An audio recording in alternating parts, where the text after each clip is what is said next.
And we So, are live. Y'all talk. hi again. Hi. So, tell me how to pronounce your name before I make a fool of myself. It's Witchy Marlina. Kind of like Okay, so it is Marlena Marlena.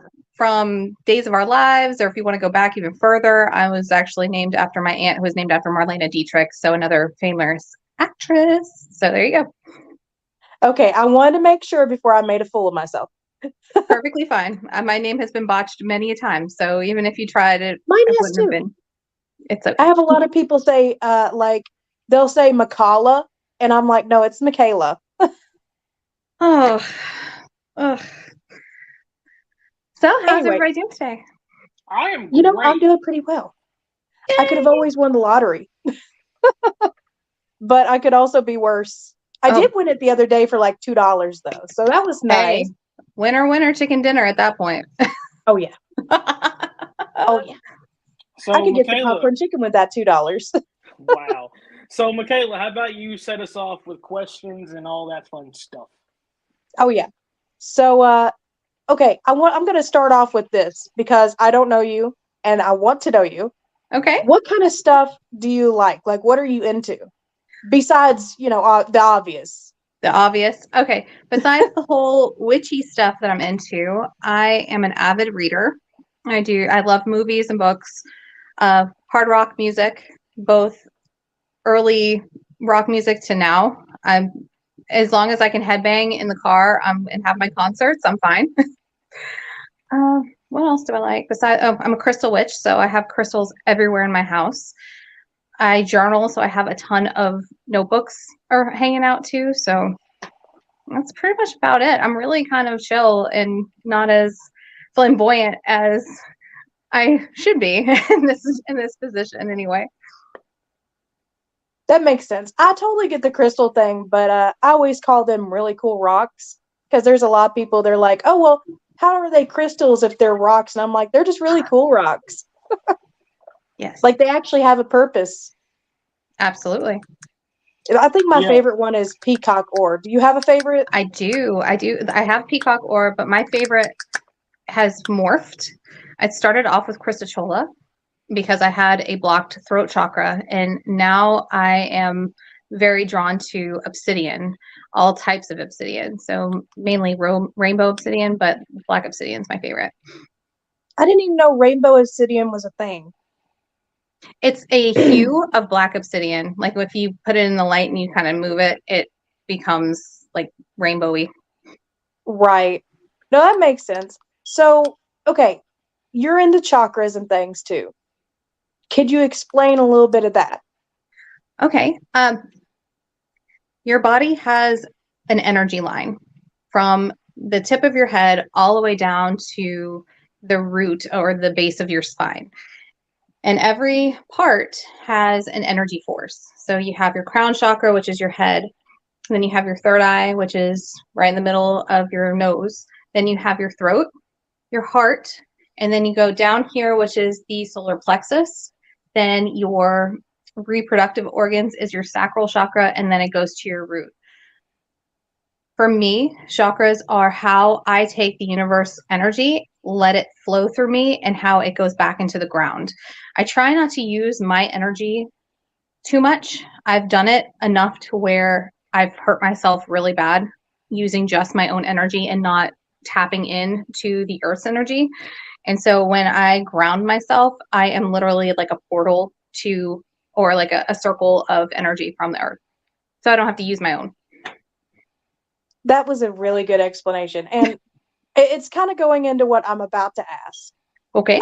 Basically, obviously, where you're into the witchy craft and stuff like that, it's obvious you're going to be into tarot. But how did you go from being interested in tarot to, I'm going to do it for, like the industry, if that makes sense? Okay. My tarot obsession started in college, but because growing up in a religious structure, I hid it. Like most people do in this field of spirituality. They hide the things that will cause controversy. But in 2020 is when I dove deep. But that was after I started the OnlyFans page that I have, because I started OnlyFans in 2019. So my persona on OnlyFans morphed to this because I was more comfortable with this and not what I was trying to do in 2019, if that makes sense. But I've been doing this modeling stuff and photos and videos and stuff like that since 2016. And now now I'm in my own skin, and I feel so great to be sharing my ghost stories and crystal and my tarot readings and all that other good stuff on top of the obvious. So you said you started it in 2019, right? Mm-hmm. Before the So my boom. That's what question I say before the COVID boom, I was on there already. right. Okay. So my question is, did you always do like the topless part of it? Like, obviously, but I mean like with the tarot readings.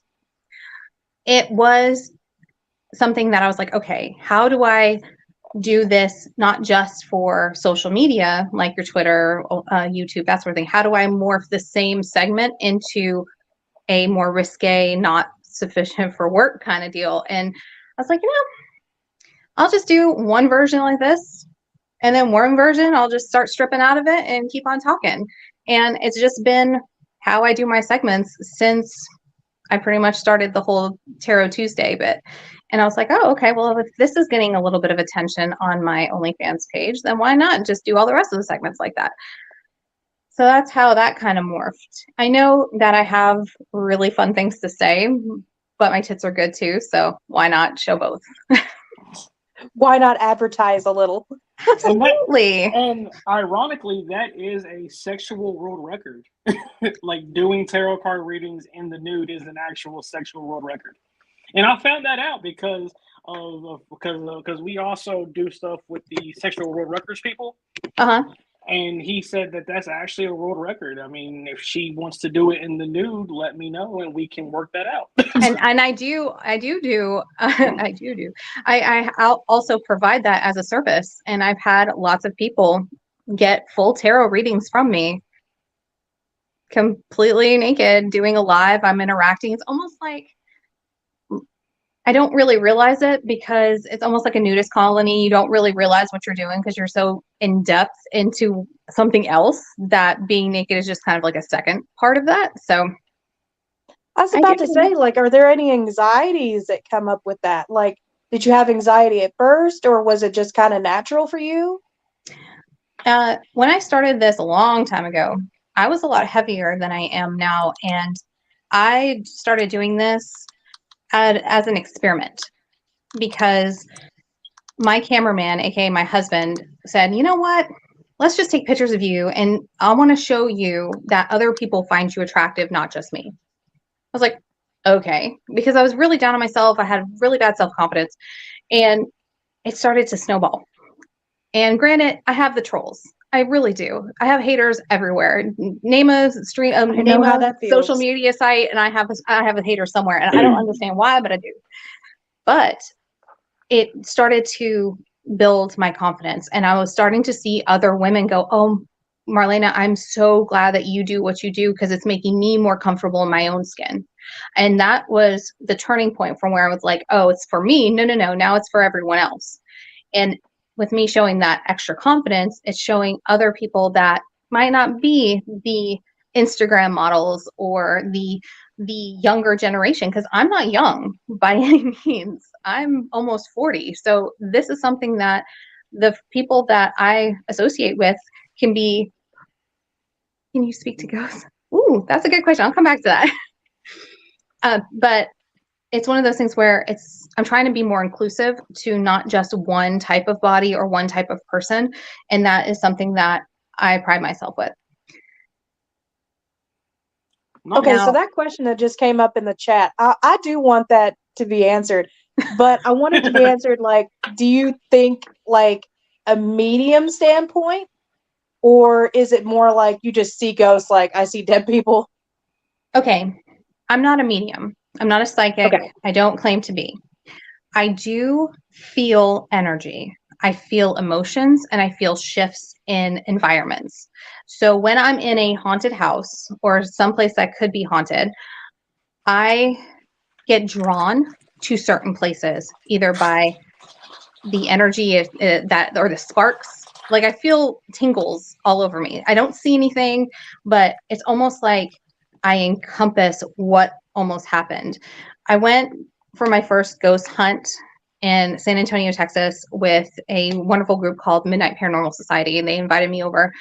And we were on this place called Devil's Bridge, and I thought I shielded myself. Now, as a I guess empath or an energy absorber, I have to shield myself because things will attach to me very quickly.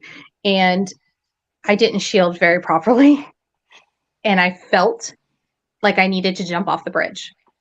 And I was like, oh, okay, I got to sit down. I got to get away. I got to get away. And there was another person who was investigating that was really agitated. And she was talking with me. And I almost, not subconsciously even doing this, I absorbed her energy. And so after she talked to me, she's like, I feel so much lighter. And I felt so much heavier because I took her stuff onto myself. So when it comes to talking and speaking to ghosts, I don't, but I do feel them. And I do feel like presence of entities or energy shifts. That makes a lot of sense. And I can relate to that too. Like, I don't see anything, but where I am into that like spiritual sort of thing, yeah, you do tap into a lot of energies. So I understand that part. I And just honest- kind of, Oh, sorry, go ahead. I just kind of shut off all of my senses entirely to it. Well, honestly, too, if you're more spiritual, you're a beacon. I call it like we're a lighthouse of energy. So we shine brighter because we're more aware of our energy, and that attracts all of the stuff that wants it, whether it's the good, the bad, or the ugly. You're going to, it's like a moth to a flame. So that's another reason why shielding or cloaking yourself helps when it goes to ghost hunting. Right. Now, see, I have a friend and she's a medium without medium. I use that kind of loosely with her because she's an unwilling participant, if that makes sense. Absolutely. And she's the one that she can see things. She even told me my dad had passed before he had even passed, like before I knew it. Oh, wow. Yeah, so it was insane. That's a whole story in itself. But yeah, you know, she comes from that perspective, but she doesn't know how to protect herself that well, I don't think. And she's not really into like the whole spiritualism and things like that. Her sister is. So her sister is a big help with that. But there's a lot of times, like we went to Corville Bridge and she ended up getting scratched after going through the bridge. And, you know, that was a whole story too. Right. But we were just like, you know, if you would have used a little bit of protection, a little bit of sage, something, you know, you would have been fine. I'm sorry, I wasn't laughing at you. It's just this question this dude just asked. I think it's a troll, but it's freaking hilarious. Oh, what do we got? I'm going to put it up real quick. Hold on. Okay. Have you ever had sex with a ghost there?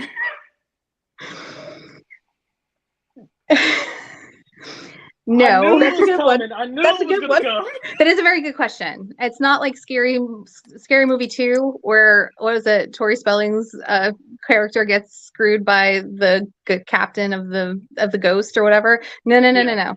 But there is a place in New Orleans that I really want to go to that William Faulkner was. Yeah.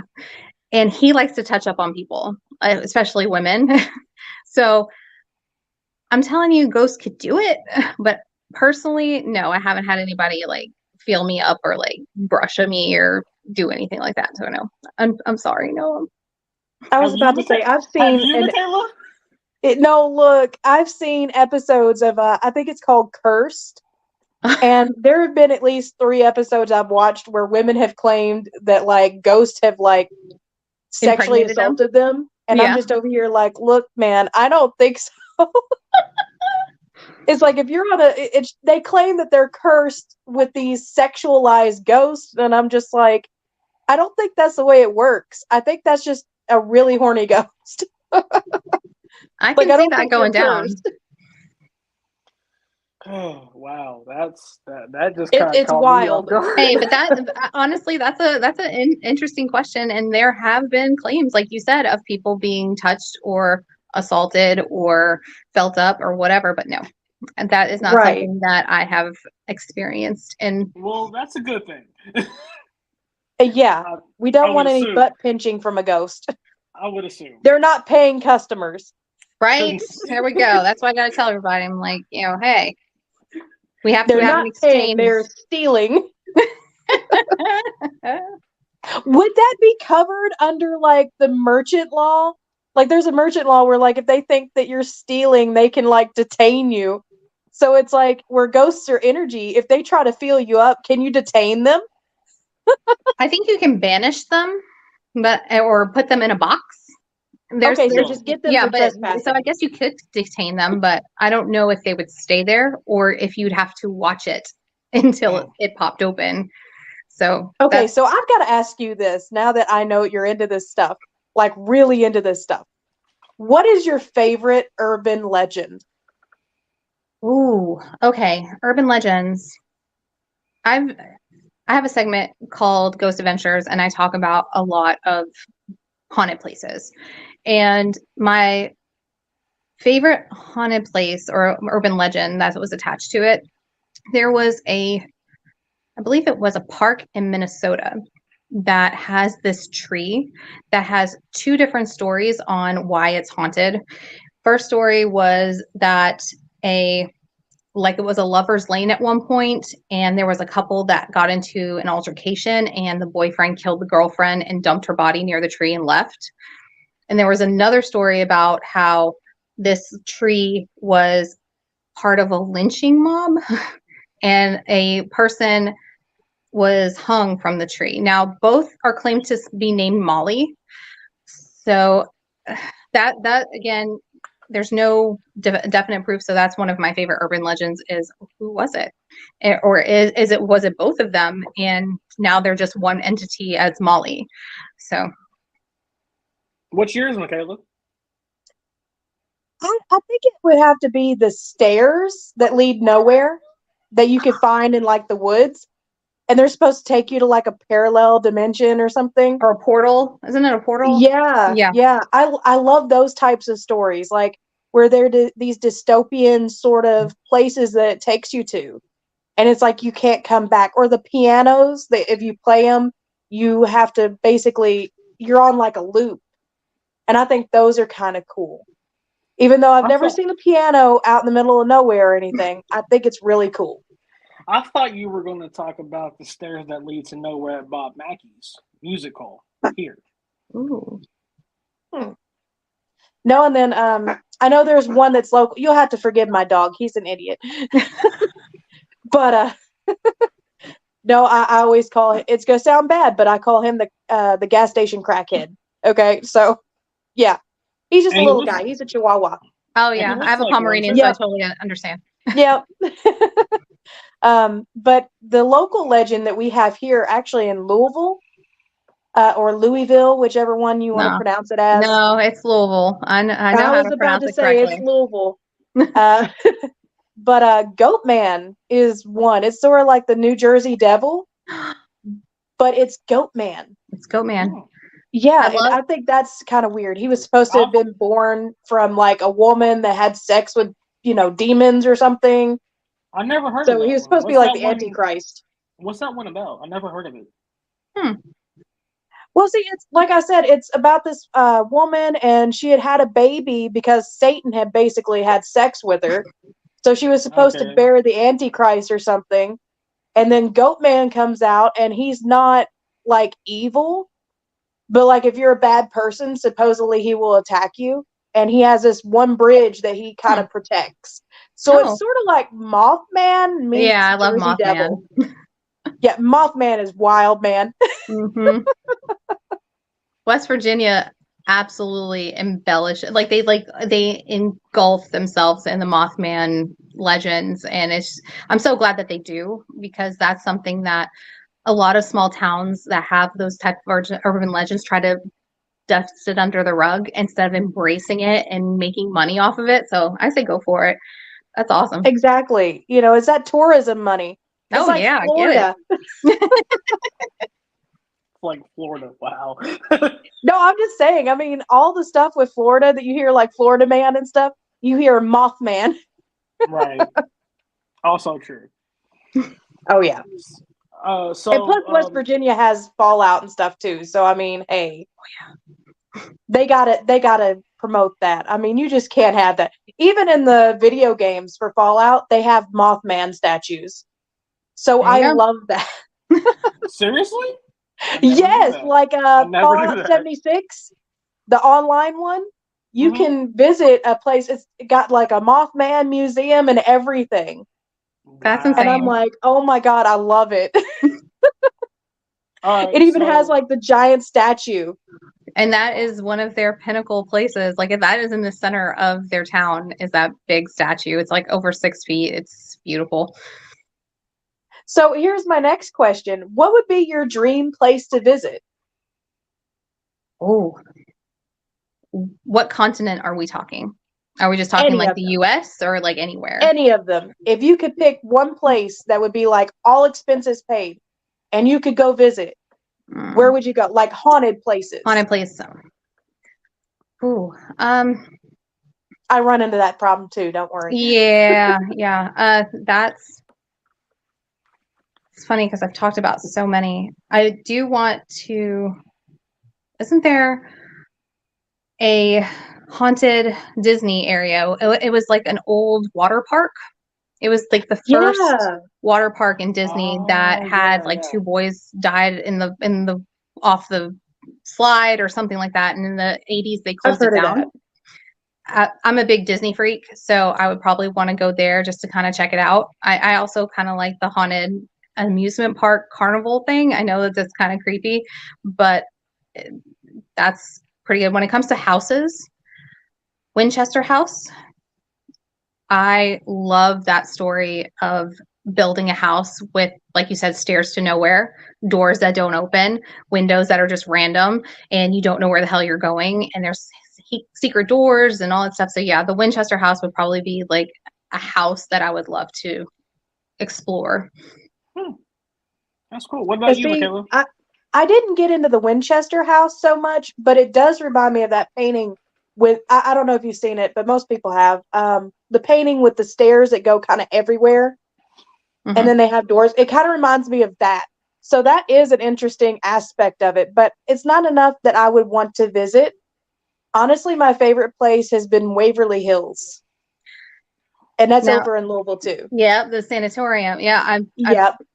I've been told several times the body shoot is something that Yeah. intrigues me yet petrifies me at the same time. Look, the Uh, body chute is the coldest part of that entire building. We went in summer to tour, and wow. there was this one part where you could explore the body chute kind of in groups and do like mini investigations. And you know, it doesn't matter where you are in that chute, it's freezing. And we done it in the middle of summer. Ooh. Yeah, so it was a relief, but at the same time, it's like I know why it's cold. Mm-hmm. And then there was one time in Waverly, I took a photo in front of me because it felt like someone was in front of me. And when I had the photo developed, it looked like a nurse standing there with like a mask and like the little headband and everything. And I was like, oh my God, that was like right in front of me. A little So, pop, yeah. a little bit of a pop culture reference to Waverly. Did you know that was the basis of Arkham Asylum in the Batman games? Yes. Yes. I think Fantastic. that's so cool. That's fairly interesting. At least to me, I'm a huge Batman fan. Well, Waverly is supposed to be one of the most haunted places in the world. I think the only other place I would want to go to is probably there's this one place over in Japan. It's not the Suicide Forest. It's a temple of some sort. I forget the name of it, but it's haunted by a bunch of yokai, which yokai is Japanese demon. Yeah. And it's basically these people that they weren't put to rest properly. And so they haunt it and they curse you, and like you're supposed to die within like so many days, you know, or whatever, if you don't make tribute. And I'm just like, so basically go there, be respectful, have an offering, and you can explore. It almost sounds like the Island of the Dolls. Yes, That's that's another interesting one that place. I was very intrigued by. And if you give a doll to the island, they won't fuck with you. So I was like, okay, Now, see, I think I'll the give the story whole behind basket. that is really Yeah. kind. Basically, the story I've heard is there was a man and he found a girl that had drowned, like she was a little girl, and so he started bringing dolls as an offering to her, so her spirit could be, peaceful and at rest, sort of. Mhm. And then other people started doing that, and so now it's the Island of the Dolls, and it's really creepy. It's really But I don't get creeped out by dolls, so. I do. I'm terrified of those. I love dolls. I've got like the Ashton Drake dolls. I've got little porcelain dolls. I mean, it don't bother me at all. Well, my fear of dolls actually came from watching Child's Play whenever I was a kid, and my Oh, brother and my brother would play a joke on me and put my little Chucky doll right next to me and have it look at me in my sleep. Kind of freaked me out a little bit when I woke up. look, I'm the girl that like I will gladly get like the Living Dead dolls. I will get Chucky and Tiffany. I will get all the dolls. Okay. I just can't do them. I can't do dolls. I can't. Their little What their about little you with eyes dolls? just. Do you have any fear of dolls or anything? It depends. I know that dolls can be portals too and could be Right. manipulated. I've seen Robert the doll, and I've always wanted to see Annabelle. I really did. I know I can't now, but I've always wanted. So those intrigue me. But when it comes to just like porcelain dolls, I always have porcelain dolls. I have Funko Pops everywhere. Those are dolls to me too. Like even though they're kind of like action figures, I have them all over. So dolls don't really bother me. All right, we have a question from the Naughty Corner. Can ghosts drink stuff? Last week, apparently, someone picked up a fridge. I don't know. I couldn't read all of it. It's all right. It's right there. No, dude, you shotgun that. You shotgun that. You could be sleepwalking and doing that. That's what I'm saying. They shotgun that. Mhm. They had to. But Just pop I a have hole in the seen side like and go for it. again, I have seen like glasses of water be not necessarily a whole bottle of it, but like been kind of almost like not more than evaporation kind of stuff. Like it kind of gone Yeah. down during the night, but not like a whole beer. And see, that's like I have a family altar, sort of like how Hispanic households have. They have Mhm. the family altar for I like have one too. Halloween and stuff like that. Yep. Yep. And I'll make like little offerings there. Like I'll make stuff and I'll set it there, like like a muffin or something like that. Mhm. I'll set it there, and then the next day it's not like it's been eaten, but it's severely dehydrated. I mean, severely. Like it's not just stale. It's like it's been sitting there for a month or Mhm. something, type of dehydrated. Or it'll be moved, and I'm just like, yeah, they're using it. It's Mhm. fine. I do Like that they've with accepted goblets of it. wine, and my wine glasses literally turn into they don't mold as fast on my altar, but they will turn into a sludge within like 3 to 4 days. It's All right, insane. Yeah. I have a question for everyone here. What was your first ghost experience? Hmm. You can take your time and answer this. I already know my first one. Oh, go for it, Michaela, because I have to think. Okay. I just want to make sure. Yeah, no, go for it. Basically, I remember being a kid, and every kid has like an imaginary friend. And I had an imaginary friend, and I forget her name now, but it started with an A. And my dad, he thought it was, cute, of course. Now, I'm a daddy's girl, so I was around my dad all the time. And finally, I was really adamant that my friend wanted her teddy bear back. And so my dad humored me one day, and he went to the spot that I said that her teddy bear had been buried at. She had lost it, right? And he started digging in that spot, and he found a decaying teddy bear. Ooh. He flipped his lid. He just went crazy after that. I mean, just wow. Like what the F, what happened there, And then I My remember him telling me an experience about his own ghost experience. And it was when his brother had died. His brother died when he was really little. And my dad was like that kind of middle older child. So he was old enough to know, right? And he said that he had his brother's funeral and it was inside the home because way back then you'd done that kind of stuff in your home. Yep. And he said he looked outside and he seen his brother swinging in his swing. But then when he looked back, he was sitting in his coffin. And then his mom came up and said, I see him too. It's okay. Wow. Wow. Oh, I get the chills. Yeah. For me, I have, well, technically it's two. First time was whenever my grandma passed away, whenever I was 7. I woke up in the middle of the night and I saw her rocking chair going back and forth. That was my first one. And then my second one was whenever I was homeless. Michaela, you know the story I told you. Oh, yeah. I used to walk around my old neighborhood, which is over in Castlewood Park here in Lexington, Kentucky. And about 3 o'clock in the morning, there's this giant white castle called the Loudon House.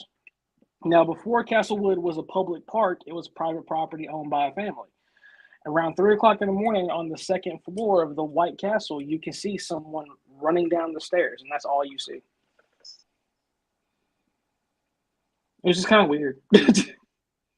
Yeah, that is pretty weird. So I have two as well. One when I was younger, and then one when I was adult. I was a teenager sleeping over at a friend's house. And we were sleeping in the same bed together. And I don't like cats by any means. I'm a witch that does not like cats. It's awful, but it's true. Oh my gosh, but they're the best familiars. Well, this is why I don't like them.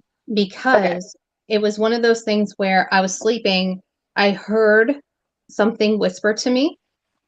And I went to turn my head, and this cat was like right in my face.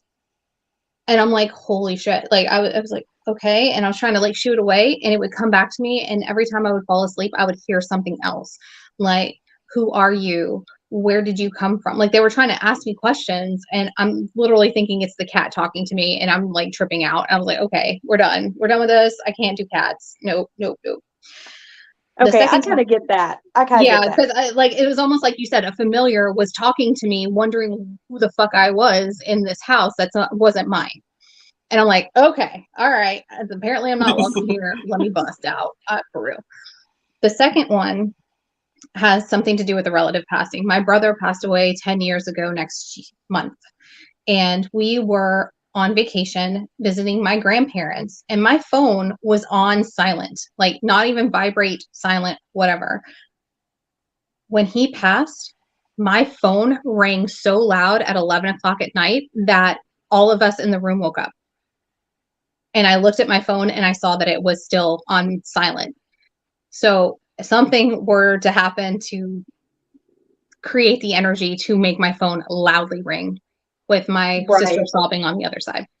I've heard things like that too happening. I think that the most chilling story I have is honestly of, like I said earlier, my friend had kind of predicted my dad's death before I even knew that he had passed. Right. Now my dad was sick with cancer, and you know, the whole family was kind of in denial, you know, like, oh, well, he's not going to pass, you know, he could beat cancer, whatever, right? Like everyone else would be, you know, they're pretty confident, right? But basically the day before my dad had passed, he had looked at his grandkid, Eva, which is one of my brother's kids. And she was little, and she said, look, Grandpa, I got your cookie, right? And he said, oh, well, you can have it, right? Like he didn't even debate it. So we knew something was off. Well, the next day he had to go to the hospital because he had coughed up blood. He had lung cancer. So that was a big, you know, huge red flag. So they took him to the hospital. Well, everything was fine. Like he stopped coughing, you know, no more blood. We were okay, you know, everything. Well, it was on my birthday. So he called me that morning, wished me happy birthday, sounded fine, you know, all that good stuff. And then my friends had come over and they were talking to me, and all of a sudden my friend, she started crying and she said, don't answer that phone call. And I was like, what? And then not even 30 seconds later, my phone rang and I answered it. It was my mom saying that my dad had died. And I just remember being so baffled by it. I just set down the phone and I said, how did you know that? She said, he's sitting next to you.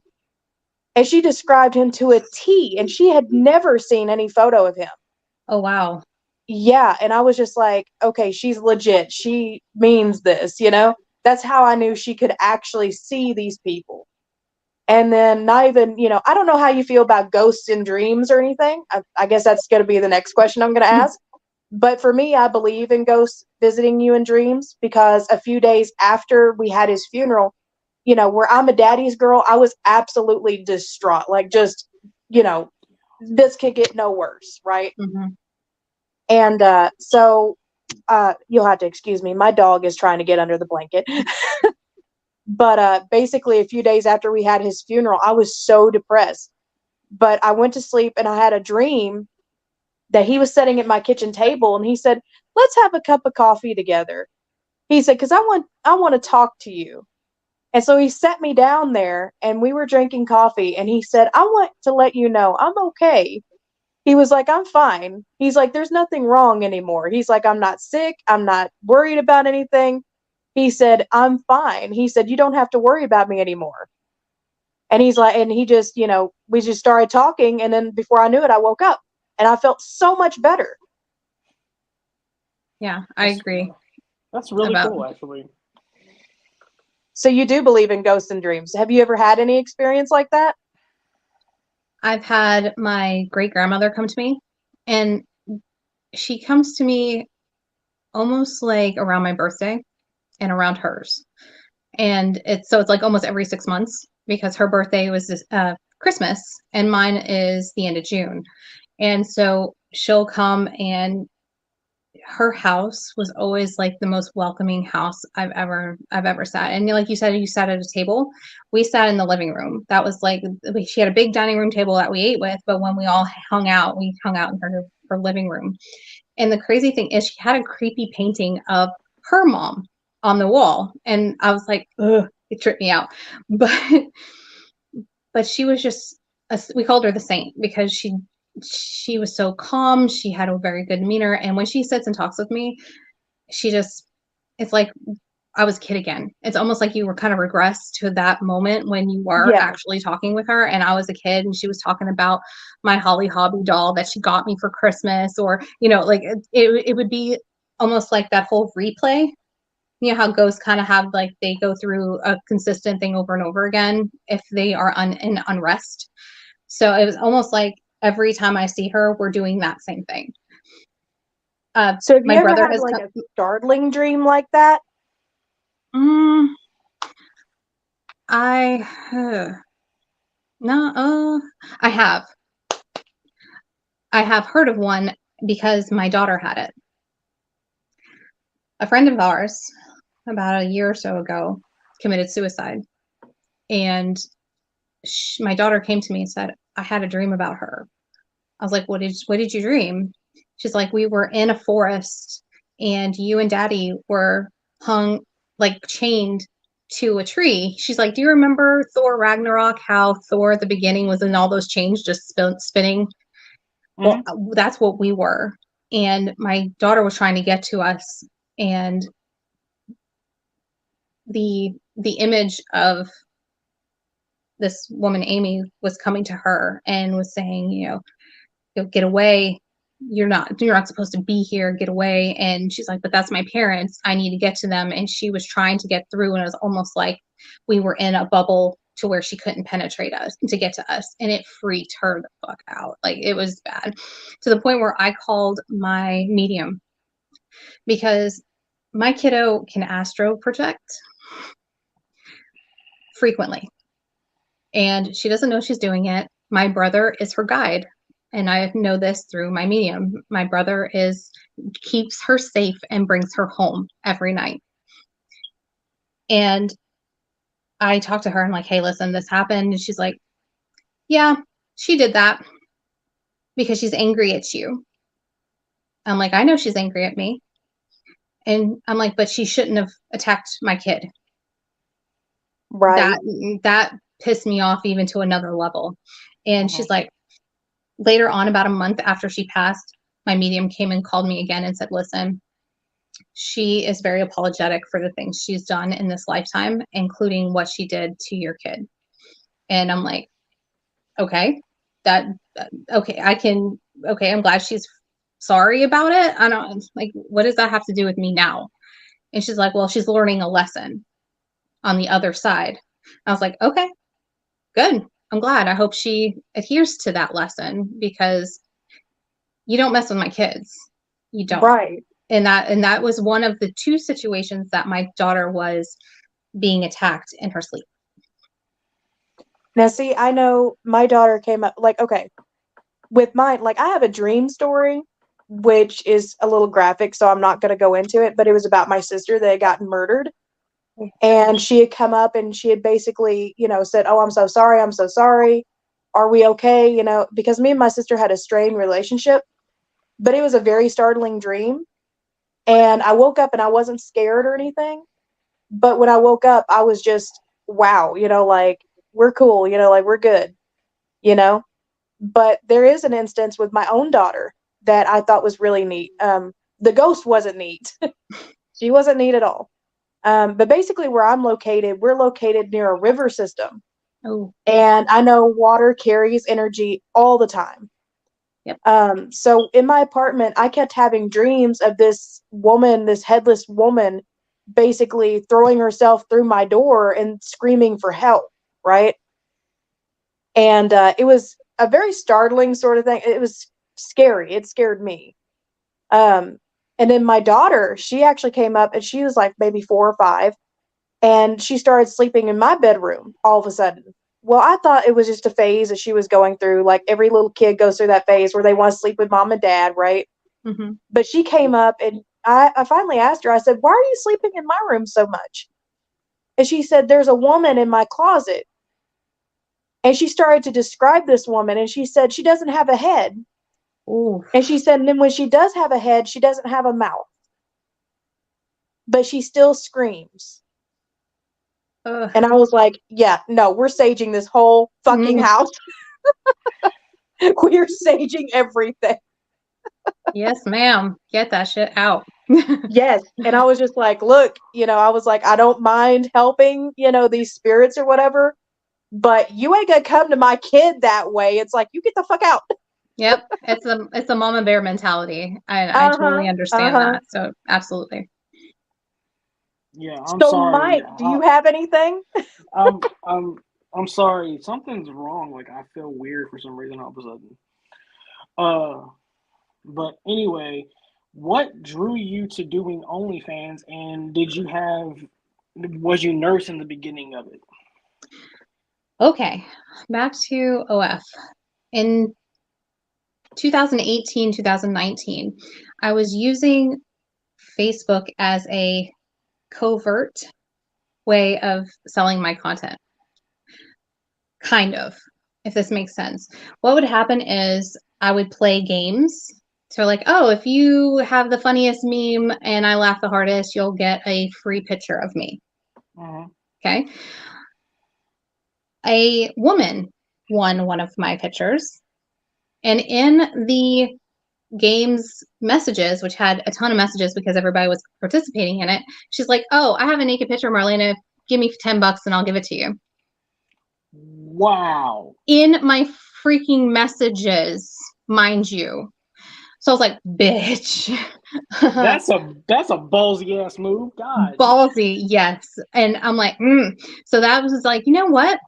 If these pain in the ass people have all my pictures and are making money off of me, why can't I?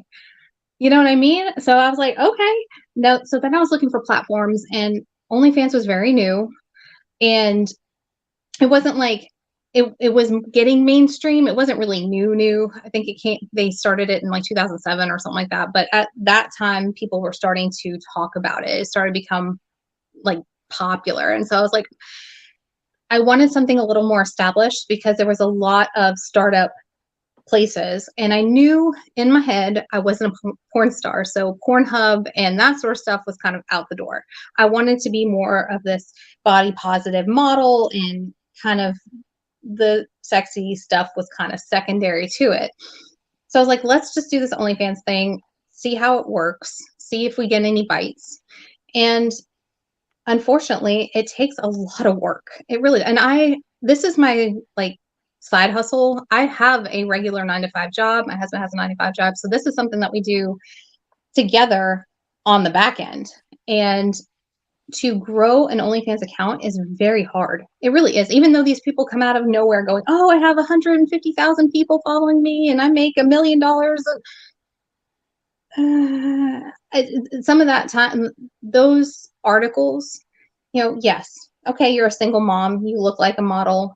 And my main concern is, how do you advertise? How do you get all of those people drawn into your page?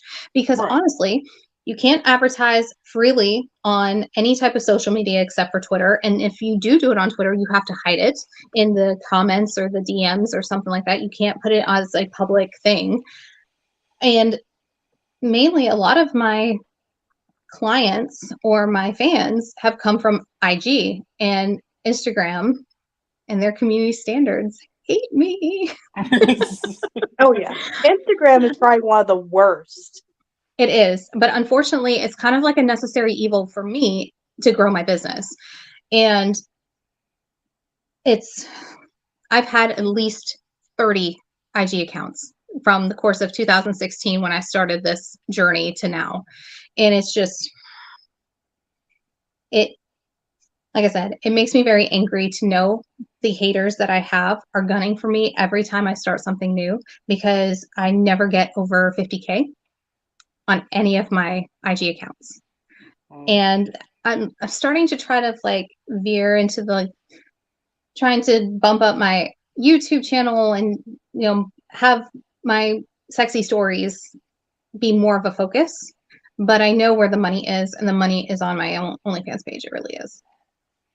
All right, there's a question in here. Do you have merchandise as well as photos? I did. I honestly, I did. Okay, and I'll tell you, there was a few years back, I think it was right around the pandemic time, I was like, you know what? I'm going to make shirts. I'm going to have my, like a merch shirt that has OnlyFans and my name on it, my link on the back, and I was selling them. And what I would do is I would entice people to buy it. And if you show me that you went to 3 places outside of your home wearing my shirt, you would get a month free on my OnlyFans page. So it was kind of like a trade-off. You buy the shirt, you go out, you take pictures with, your friends out at the bar or, going wherever, and I will give you that. I had 1 or 2 people purchase the shirt. Now, I'm really looking into stickers. I think that is another thing that I want to get into when it comes to my merch, is that, and I have had a person request actual photos of me, not necessarily just JPEGs, but and he wanted me to sign a photo of myself, which I obliged and did. But mainly my merch is used underwear. Use lingerie, use socks, use pantyhose. That has been my merch since starting all of this. Is I have those people who just want a piece of me, and that's what they get. Okay, I've got a joke on the sock one, okay? and no, look, I've got a joke. Okay, so you know how so many men have like a foot fetish? They lost their virginity to a sock. Oh, absolutely. Just think about it. They lost their virginity to a sock. I didn't. That's beside. Okay, never mind. Do you have a foot fetish? No, I hate. Then you're right. You didn't lose your virginity to a sock. I can't stand my own feet. Much less anybody else's. Just oh God, I used to date a guy that had a foot thing. Oh my gosh, it was so weird. Okay, now that we're talking about fetishes, what's everyone's favorite fetish? Screw it. I can't talk about mine because mine is inappropriate. We're on an NSFW podcast. Just say it. Oh no, it's very inappropriate. Does it? Okay, being that I read a lot of bad romance novels too, does it have anything to do with monsters? No. Okay. No. Because my best friend has like a tentacle porn fetish, so I totally get it. Okay, that is a totally different thing. That's like a whole thing in and of itself. Like you've got like the eggs, the dildo eggs. Wow. Michaela, now you got me interested. What is your fetish? Now I need to know these things. Okay. Promise that you guys won't laugh at me. I'm fetish friendly. Okay, I claim that. so I'm sort of a little, but not like diapers little, Okay. with a breeding kink. Okay. Yeah, I'm weird, but I don't want any kids. Not any more kids. All right. So But it's I the mean, yeah, I'm that experience of weirdo. being taken care of, but still being pregnant. Not being pregnant. Oh, just being bred. Yeah, Oh, okay. That's that's really my bad. thing. That's not that bad. Like I said, I've seen way too many fetishes that trump that. Believe you I've me. seen a lot of fetishes. But to Yeah. me, it's very inappropriate because you live in this conservative sort of area of America, you know? And I'm just over here like, I'm on birth control. What? No babies here. Hold on. This comment just caught me off guard. Hold on. Okay. I lost my virginity flogging the dolphin. He had sex with a dolphin. You know, that is actually a big thing. Dolphins apparently are like big into humans, and I And they don't rape know why. women. It's And they rape concerning. people. Yeah, it's bad. Yeah.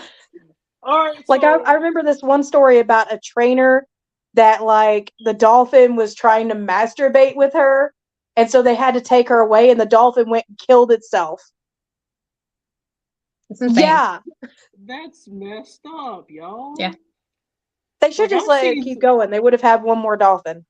Like, I've seen some weird stuff in my life. I mean, I've seen a man open mouth kiss a moose once. Okay, I've seen some weird We've stuff seen happen. Florida man memes, okay? So, anyways, back to the whole fetish talk. Okay, you said your fetish. I guess I'm going to say mine now. I'm Pegging. actually motherfucker. Really? What? I had to say. Yes. I like being pegged. There.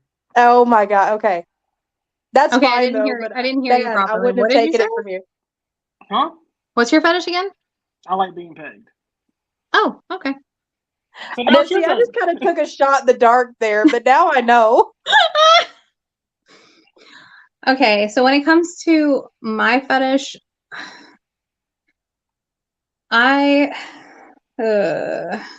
seen so many Come fetishes on, that we're fetish friendly. I know we're fetish friendly, but I've seen so many fetishes that I don't have one that pertains to me, if that makes sense. I know that there's fetishes all over the place, but I love control way too much. So, but I'm not a dominatrix or, I'm not comfortable bossing someone around, even though I do that. People pay me to boss them around, but it's, if my husband was here, he would probably say your fetish is wanting to be a trophy wife. And I'm like, probably. Just saying. Just saying. Who Just doesn't put it want to out be there. a trophy wife though? So being So, well taken Michaela, care of. I guess that's the thing, is maybe that whole I need someone who is a provider, has a provider kink, because I like to be well taken care of. Maybe that's it. Sugar baby. Yeah, hey. Yeah, and I'm not a sugar mama by any means, but I'll definitely take your daddy.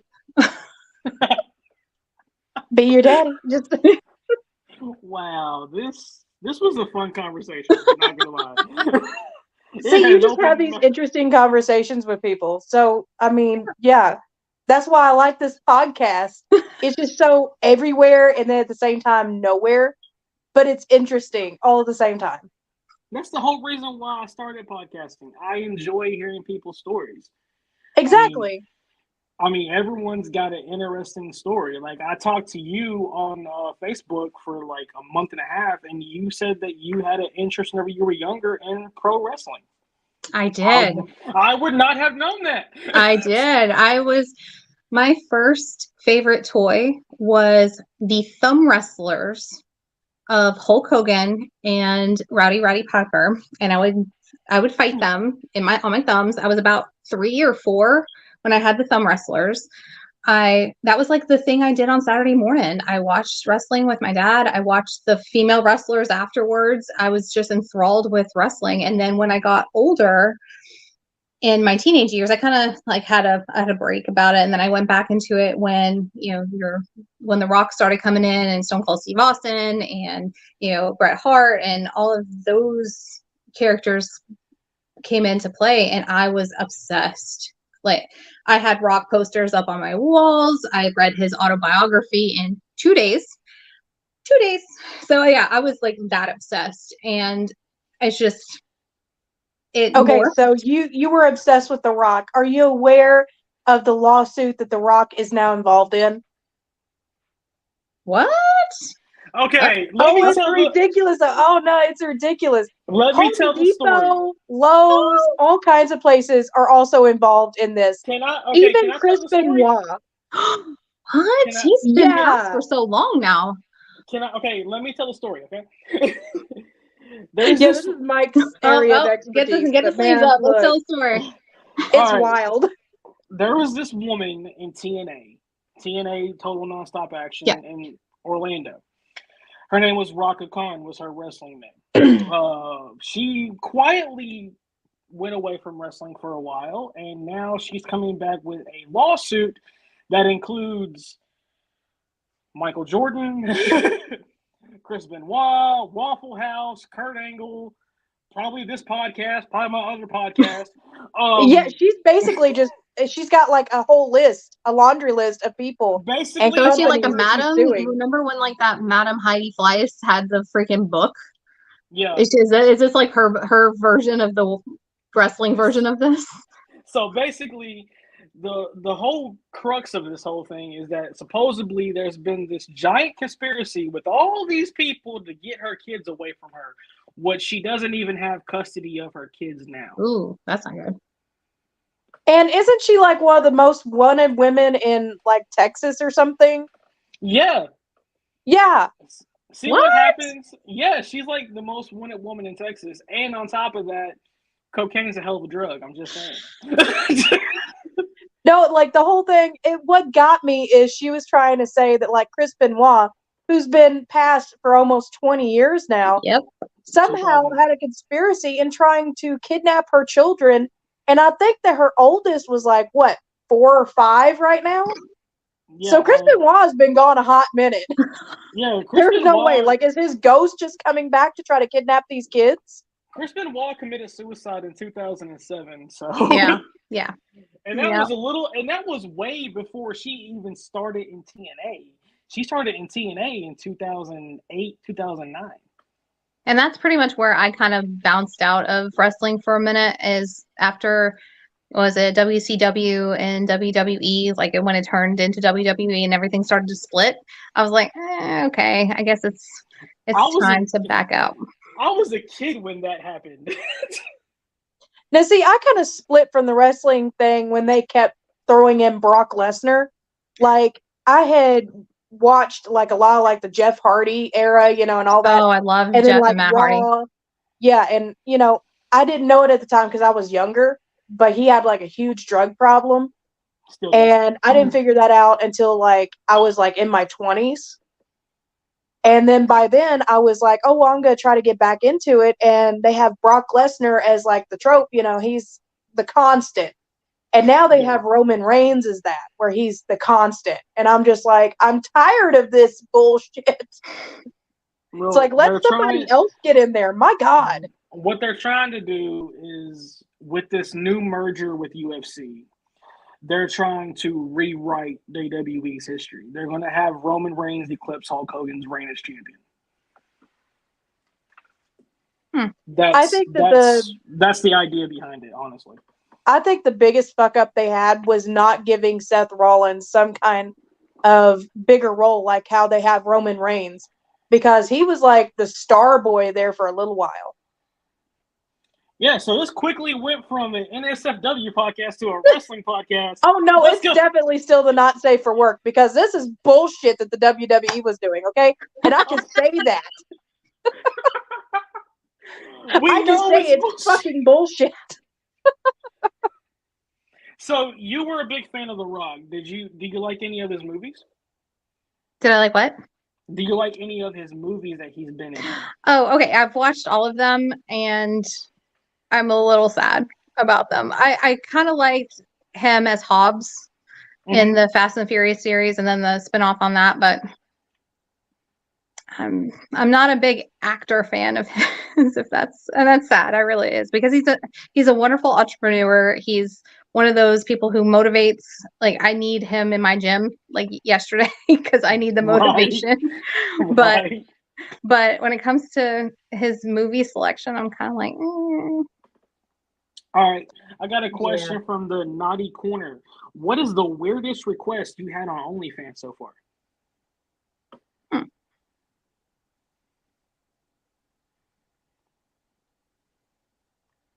I would almost say, what's the most embarrassing? Could be both. it could be both. Yeah, it could be both. As we wait for an answer. She's probably got like hundreds of them, but she's just trying to pick. She's just trying to pick the absolute best one. Okay, Michaela, since you dabble a little bit into this world, what was the weirdest request you got from whenever you did it? Somebody wanted me to pee on panties after wearing them for a week. That's some special. Yeah, like they didn't even want me to wash. They didn't even want me to wash down there. They just wanted me to wear it for a whole week, and then at the end of the week, pee on it, let it dry, and send it to them.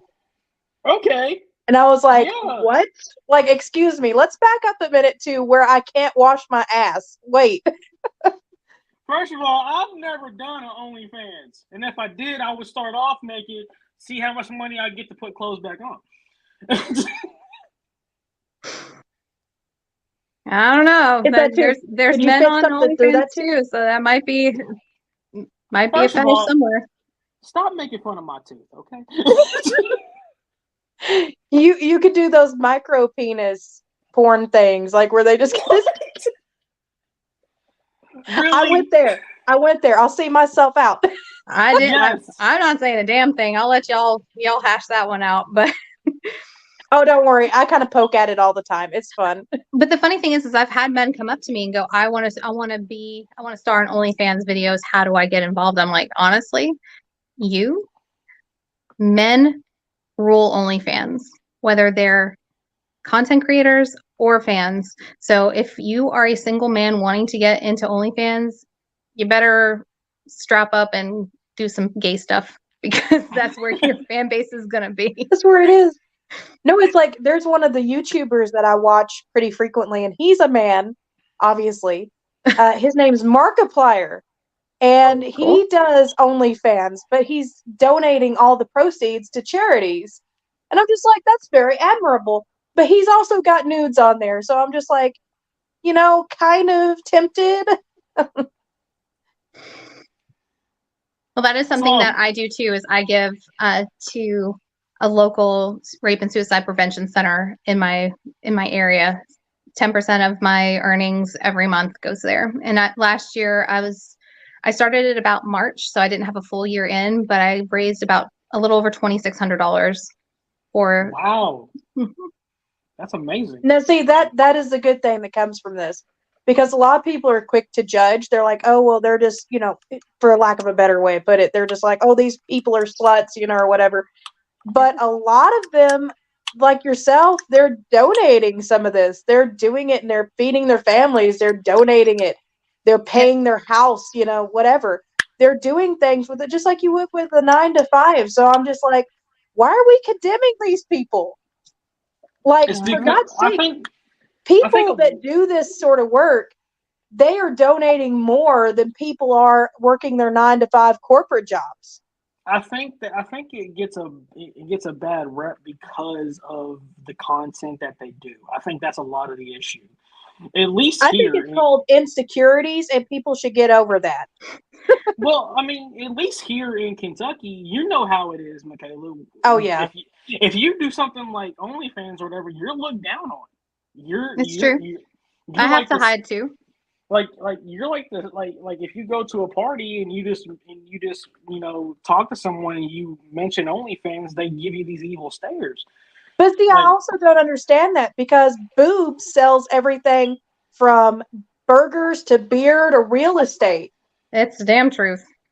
But it's like at the same time, if you get paid for using your boobs, it's like it's all of a sudden, criminalized. It's, this whole big, controversy. It's, it's a hush hush thing. And it's like, so how come I can sell my boobs to like this realty company or whatever to get more customers in, but I can't go over here to something like OnlyFans and do the same thing? It's not just the content, which granted, sex sells, and nobody wants to be associated with the porn industry because pretty much that's what it is. So it's not, unfortunately, doing this work, which it is work, it's sex work, it's not fun games, is looked upon because it's always been underground. It's always been a hush hush thing. It's always something that people did behind closed doors that nobody really talked about unless they were in a group of people that also did it too. Yeah. So I understand the taboo of this. But come on, it is 2023 now. This is something that children know what this website is about. So it's not like that this is hush hush anymore. And it's one of those things where you have to go with the times. It's almost like, all right, if Cindy Crawford could sell her body, if all of the models back in even the 40s, all your pinup models, they sold their body. Betty Grable had her legs insured for $1 million. So bodies sell, and bodies are something that has been selling forever. It's just the stigma of, oh, you're doing that. That means I'm probably a drug addict. I have tattoos. I'm probably a skank. Oh, if I do this stuff, I am loose and I will fuck anything that walks. I've gotten those things, and I've had someone who lived in my town message me on Facebook going, hey, I see you have OnlyFans. Could I just like throw $300 in your car for like a night?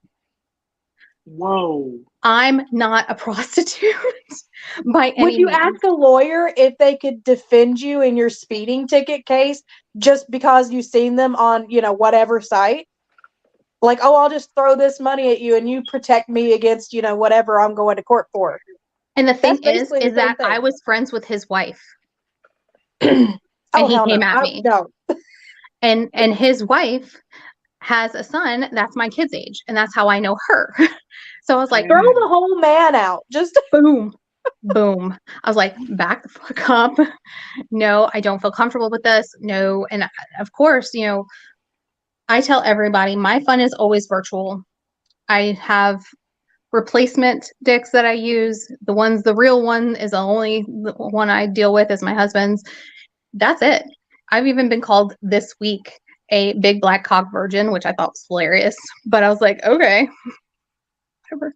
But it's been one of those things where I sell my pictures, my videos, yes. I'm not on the corner selling blowjobs and my body to random people for $20. No, not by any means. Yeah. Now, see, I think the funniest thing as far as like the sex sells and how it's hush hush is I was reading this story and it was about this mayor that was like in New York, and this guy had an escort service, okay? And the mayor was hiring an escort like every single week, right? Well, then he decided to have a warrant put out for the guy's arrest that was running the escort service. Well, the guy that was running the escort service, he was like, oh, well, just so you guys know, the mayor is a very frequent flyer with us. And so it lost him his mayoral position. Was that and Cuomo? I'm like, don't bite the hand that feeds you, you dumbass. But I honestly say when I have someone request something outlandish, I've pissed off a few people, not gonna lie. And I tell everybody, I have a friend, Angie, who's my best friend. She's pansexual, and she's the only one I trust to do girl-on-girl stuff with, okay? I don't fuck her. She does things to me, like I'm like the brat in that, where she's like dominating over me and do stuff, but we don't like scissor, we don't eat each other out. And so I had a client ask me for one of our videos. I was like, yeah, sure. I was like, we're dressed up as maids, we have fun with toys, whatever. And I gave it to him, and he's like, I was seriously disappointed in that. I was like, oh, I'm so sorry. What should have been, what's up to your standards? And he's like, well, I just want girl on girl fucking, and you didn't do that. I was like, I didn't say I did. I was like, quite honestly, I'm strictly dickly. I don't barely like my own pussy, nonetheless than someone else's. So I was like, I just do this with my friend to have fun. And if she gets off with her toys and I get off of mine and we're together, that's how we roll. Sorry, not sorry. So if you like my content, great. If you have a problem with it, which I'll say this, my best-selling video was a custom that the customer did not like. He hated that video, and he spent about $90 on that video too. And he hated it. And so what I did was I resold it. And honestly, I resell a lot of my videos unless someone pays me extra and I'm using their name and they're like, oh, I don't want this resold, then I don't resell it. But when it comes to my content, I resell it. And this particular video, I call it the bully video, and it skyrocketed. It is literally one of my best sellers, and it's almost like it's karma because the dude hated it so much. Of course, it's going to make me a lot of money. So I was like, bro, I'm good. Wow. That's funny. That is funny. So we've been talking for almost an hour now, maybe a little bit longer than that. So this is where you guys can, sponsor your merchandise or do whatever. the self-promotion, lady. All right. Well, you can find me on Facebook, Instagram, Twitter, YouTube. Witchy Marlina is my YouTube handle. Witchy Marlina.25 and 26 are my IGs. I have Texas Crystal Witch. It's TX Crystal Witches on Twitter.